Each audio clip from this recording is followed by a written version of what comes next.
Again, welcome back to Learning League, episode 25, Solo Que Woes, part 2. Again, the misdemeanor of going from 1600 to 1400 again starts with, just awesomeness of L3 IRD. But again, big thanks to the sponsors behind all the awesomeness, behind the d-esports awesomeness. XMG, Triton, BenQ, Madcats, and TAC. Because they are awesome and we are awesome as well, we are going to go into the subject of trying to get out of some Solo Que Woes.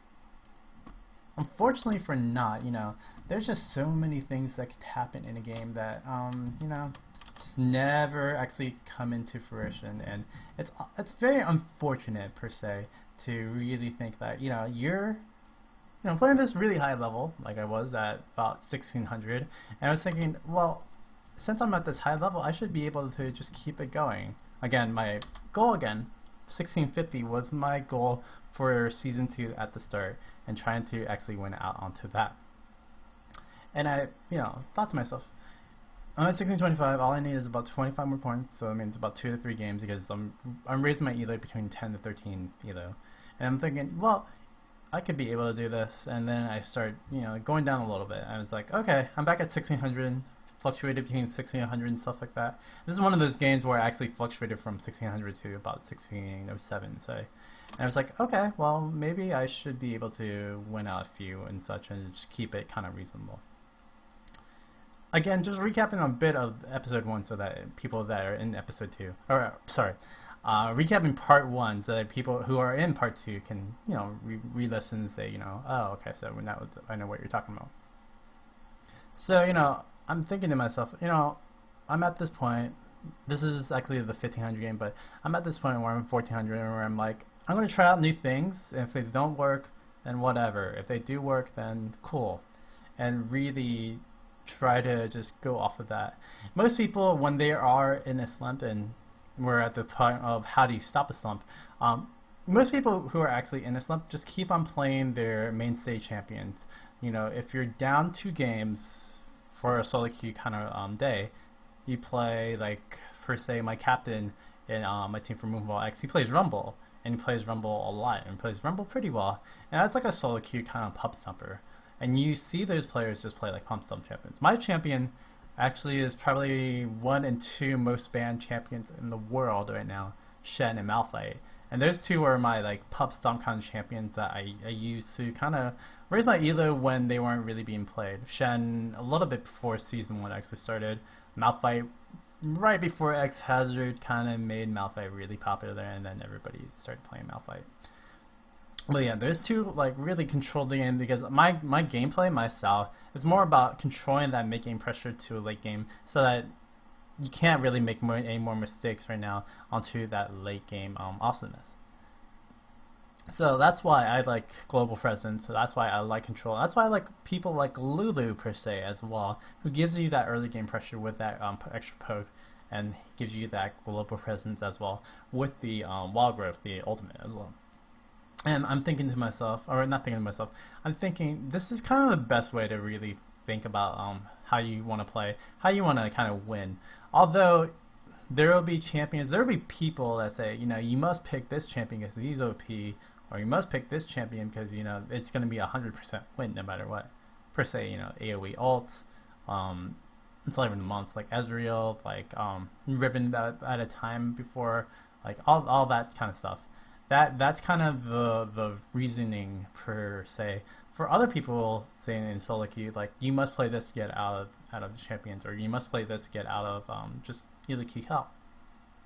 And I agree with that per se. I mean, you can do that just to kind of win, but if you don't know actually how to play the champion, like right now, another flavor of the month for October is actually Jace. Before he's going to get nerfed a little bit, but Jace, and there's not a lot of good players that actually play Jace. There's not a lot of good players that actually know the technical technicalities of actually playing a pretty good, decent Jace. So I don't know. I mean, it's all your kind of intuition. It's all your kind of fruition of what you want to do to actually raise your elo. But it's all relative to how you want to just kind of go up about that.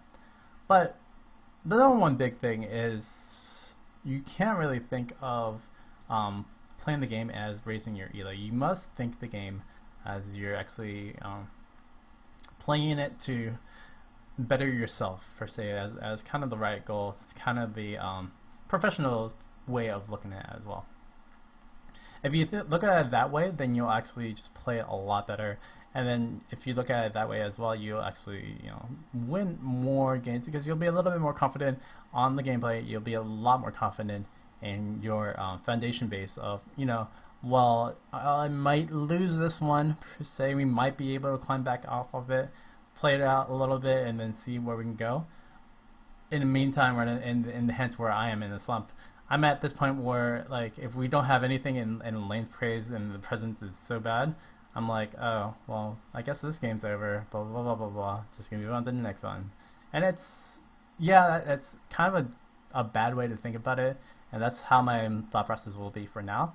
But, I mean, that's just how more people who get trapped in this thought of, oh, I'm in elo hell, and I can't get out of it. It's because really the thought process, the mentality of the person isn't really there. Or they'll be blaming other people, saying, oh, this person's so bad, blah, blah, blah, blah, blah. And in hindsight, yes, that might be true, but you could have done something more yourself as well. It's a team game for a reason. It's not just a solo queue game myself. And I just said that point in the reason that, sometimes you can't control it. You're a support, but you're trying to help out jungler, or you're a support and you're trying to help out mid.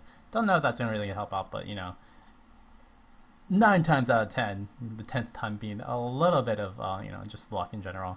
It's just more about, you just have to really think about your own foundation. You have to think about yourself. What causes slumps?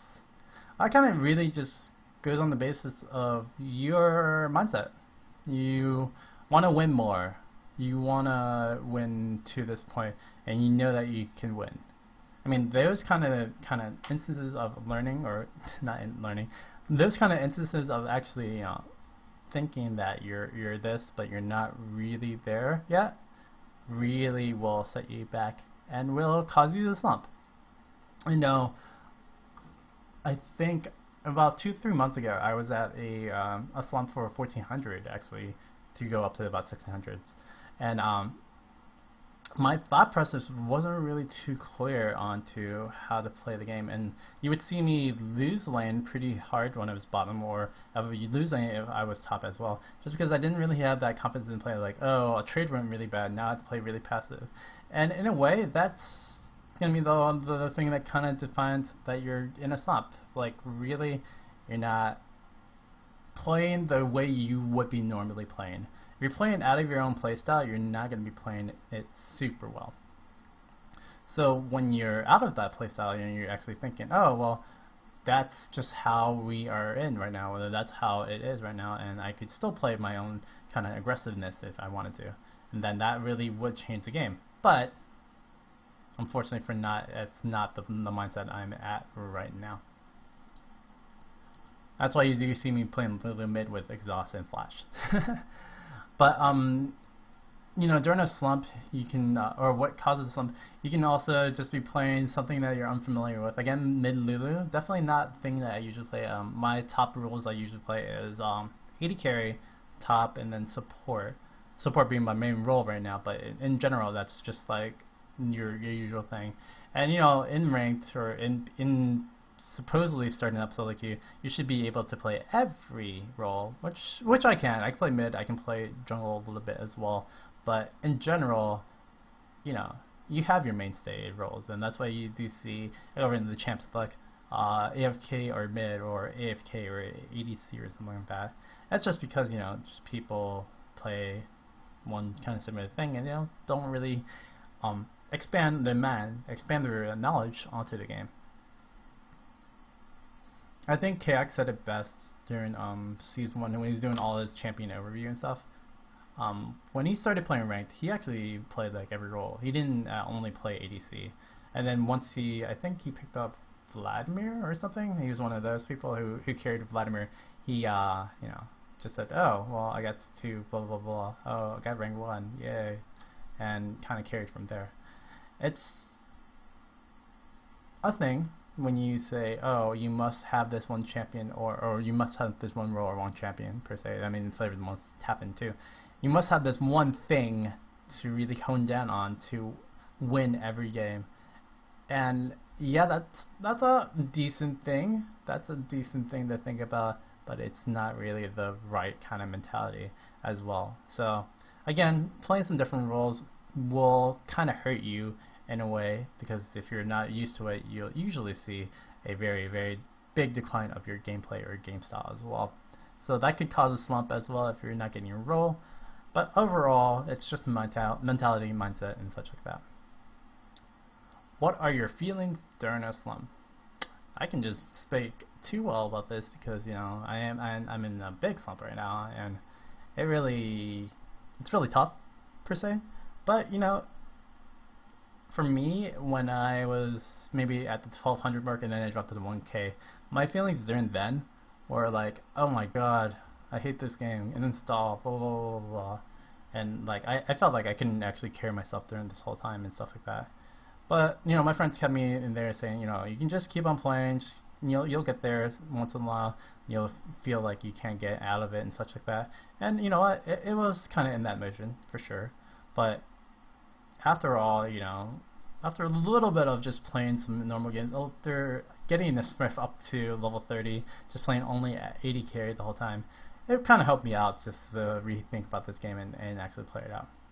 When I hit a slump of between like 1400 to 1500, I just thought of it, you know, each game is going to be different. Each game always has a different unique element. I mean, that's why we play League of Legends. That's why you play random RNG games anyway. Just because, you know, the randomness, that ability that it could be something else or it could be different, and it really, you know, defines the game, literally. Because if you have that randomness, if you have that element of surprise, it'll always keep you fresh, it'll always keep you new. Although with a MOBA, or any team game per se, like that, you know, there's also the element of communication with people, players and such like that, that, you know, might not be the best to talk to, because you're going to be very aggressive or very hurtful to each other per se. And that is, you know, definitely a thing to note about as well.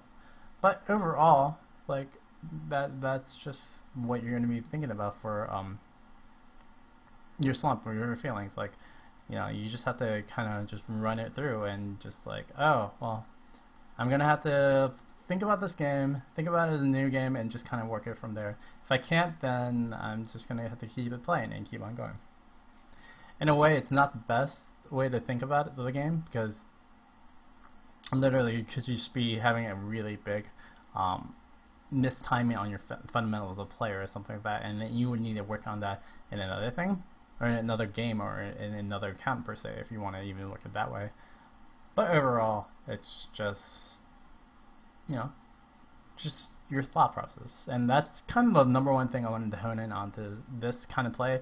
This episode / in pretty much every thing about learning League is all about the self, and moreover just about your way of playing the game, but also playing to your own abilities and playing to your own thought processes as well. So how can you increase your own elo play? Again, rank play is all dependent on yourself, right? Not more dependent on team play, right? It's always about the team. It's always about, you know, communicating and such like that. So again, I have honed in on to this point as well. Communication is key into any point of game. It really helps that you have a duo, like I have right now. My duo partner right now is that jungler. He's doing a decent job. The Riven's doing such a, you know, a good job just controlling and zoning and such like that. And that is, you know, just one general rule. If you want to win or increase your own gameplay, you want to have a lot of global presence, or have a lot of presence on the map, so that you can mitigate or lessen down onto risk. I mean, the game League of Legends / every game, literally, it's all about trying to minimize that risk so that you can make the right move. And if you can do that with warding, with pressuring one lane, with pressuring another lane or so, in League of Legends terms, you'll win so many more games. You'll win each and every game just because you do it super well. I mean, that's why you see, Elo, unfortunately, the Elo Smurfs, like Robert Ixley or Yang Fu Sheng, they get like a duo partner and they go bot, or they get like a duo partner and go mid and top just because they want to own out their lane presence, or their lane, so that they can get so much presence. I mean, albeit 2,500 Elo players, they have like a little bit better fundamentals, I would say, maybe just a little. It really, really changes the momentum against like a 1,400 player or something like that, right? But also, it really changes the momentum when you can actually own up one little thing and then crush another little lane as well. So you get bottom lane and then you can get middle lane because you rotated bottom, or you just provided too much pressure so that the jungler can do so much over into that bottom lane or mid lane per se as well. But yeah, I mean, that's one way of actually increasing your own Elo player. Another way you can actually increase it is pretty much by getting that duo and really helping out on the randomness of that communication between the team members. Again, team members is all dependent on the game of League of Legends, and it's unfortunate for not that there is no 1v1 play of League of Legends, or everybody would be kings of the 1v1ness, right? But I mean, that's just kind of the notion of how the games of MOBAs are. You have to play as a team. So if you can lessen that down by having a duo queue, that's why Riot offers duo queues, I'm guessing, that really will help you out in the long term, just because you have less problems per se on communicating with somebody else. But the only problem is if you're not actually communicating, or if you're just doing just the duo, then yeah, that's just not gonna be the right mindset. You have to use that advantage that you have for duo queue into its fullest. So having that extra communication, having that extra faster communication as well, because chat rooms or chat is kind of good. I mean, the ping system is really nice, but overall it's not the best way to actually communicate. Oh, he's there, go go go, or oh, we need to go back, blah blah blah blah blah. I mean, that's a definite that you need that instant communication over in that bot lane, or that's a definite when you need that instant communication if you're jungler trying to gank into a lane per se. That's why they say that jungle and middle is probably the best for duo queues, just because middle lane is probably the best lane to get down early to actually help out in the other lanes, and then jungler as well, because you can help out the other lanes as well. The other one would be bottom lane, and just bot lane in general. Having that duo queue really helps out, just to help out two people get really ahead over onto one lane. Another kind of way to increase your own player, and just kind of piggybacking off of that little notion, is you have to control your lane. So in a way, you have to play to the early game. Unfortunately for not, I usually don't pick early game champions, and that's why I kind of flutter around in my Elo play.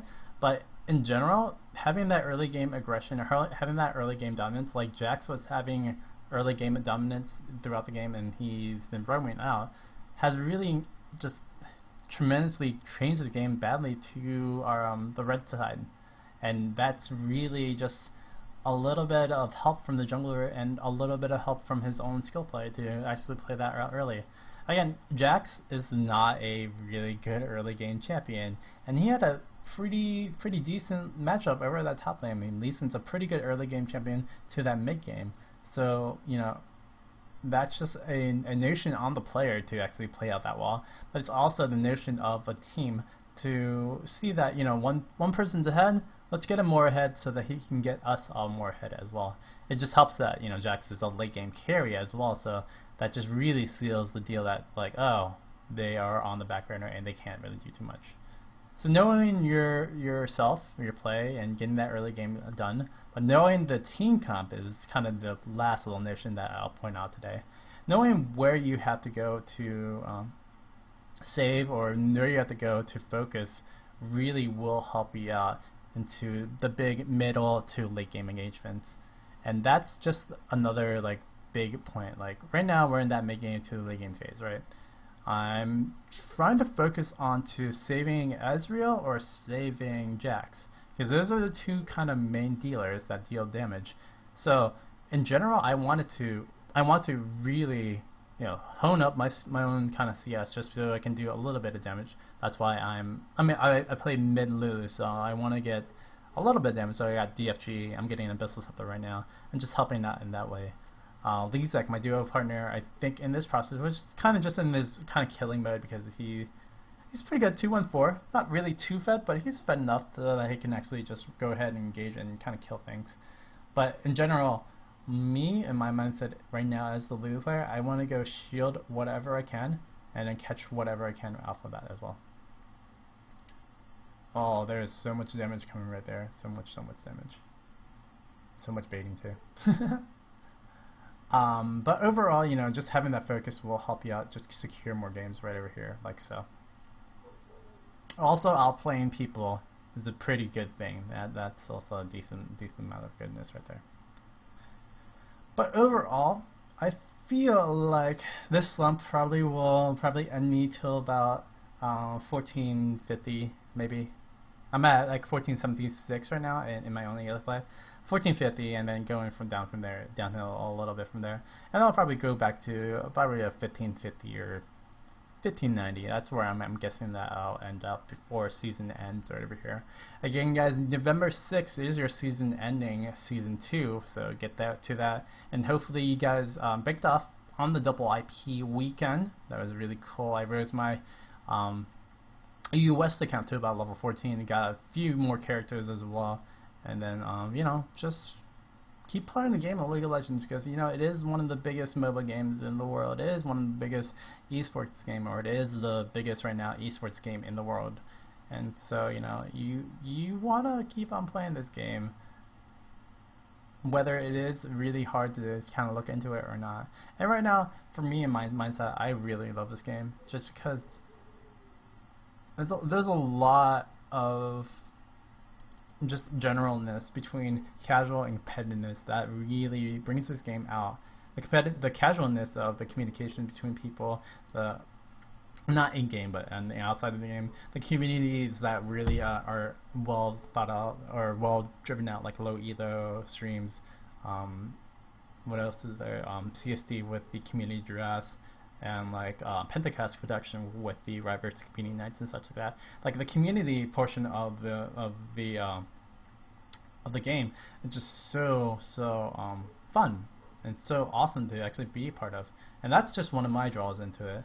But also the competitive game notion of the games, like meeting up with unrestricted gaming or unrestricted esports. I think that's their name. Sorry about that. Meeting up with Orbit Gaming and seeing like the gameplay and the game style of Niantanso, like really gives me like that kind of edge to like really push myself, like, oh, I want to get better at like this game, or I want to be like Niantanso, play Tristan and get like 500 CS no problem. Like that's just the two things a reason to like keep playing this game. So find your reason, find your awesomeness of this game, and hopefully you'll get into it. If not, well, I mean, as a spectator sport, it's a decent, pretty good kind of game. There is times where the early game is really won out, and you see there's like stomps and stuff like that. But there's times where teams don't know what to do, and they really give that mid game to late game to other teams and win out per se. Like CLG EU versus Worldly. I mean, that was just a heartbreaker to Worldly if I was them, really truthfully, and that was just a heartbreaker to CLG EU to win that way. But those are just kind of the things that draw you in as a spectator of the sport as well. So, in general, find your reason, find your love, find your passion for any game per se. But if you pick League of Legends, pick the reasons why you would want to actually play out instead of the reasons that you see, like the money, like the just the coverage as well, the viewerage as well.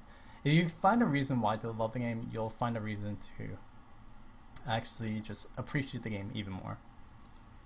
And that would be it for episode 25, Solo Que Woes. Sorry about the sound issue. I don't know why my LOL replay wasn't actually playing any sounds, or I might be just playing some sounds right now, but I have no idea.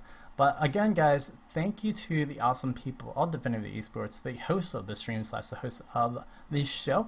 Check them out on d-esports.com. They do the coverages of CSGO, League of Legends, StarCraft 2, EVE Online, and other esports ventures as well. So, we're just a general overall group that does some awesome stuff with esports. But also check out the sponsors that help out the show: XMG, Antec, Triton, BenQ, and MadCats. Well, again, this will be another Notion coming up next week. We're going to be talking about Solo Q and the E West Style. We're going to go check out some spectators, some spectative awesomeness over there as well. But all in all, we are starting up a little bit of a theme. No, I won't call it a theme, just because this is generally what we talk about in Learning League. But again, from me to you to me, and for everybody to see, it is going to be L3IRD going to be signing out. Thanks again for watching, guys. We'll see you next week.